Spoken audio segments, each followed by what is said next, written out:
在地消息，屏東恆春文化中心在2024年啟用時，才因為公共便所邊仔的窗仔門設計，予人批評講攏無溫書。最近卻閣傳出佇咧劇場館的查某便所有對外的窗仔門，外口是看甲清清楚楚。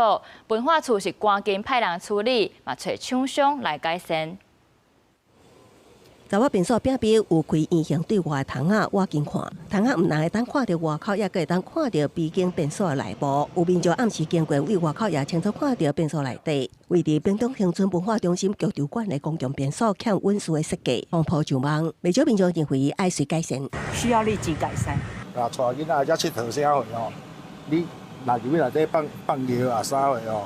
啊，就翕着安尼對大家看嘛無好吼，迄觀感攏出差的哦。加工園的便所比一般的公共便所窗仔攏會開佇懸的所在，以確保民眾溫書。抑毋過劇場館的查某便所的窗仔，煞佇視線會當看到的關度，這並毋是文化中心公共便所頭一擺出現爭議設計。你看2024年啟用的民謠館邊間的便所開落地窗風質疑，即馬已經遮起來。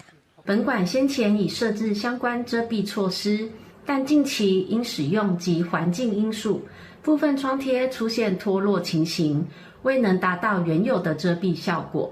獲悉後，本館已立即進行館內全面檢視。文化處31派人重新打窗仔搭，也毋過毋若對外遮起來。窗仔甲便所隔板的空棚，同款互民眾無溫書。文化處找廠商討論改善方式。整塊的一樣，直接貼整面牆下來，然後再接拆下來，再重新補上去就好。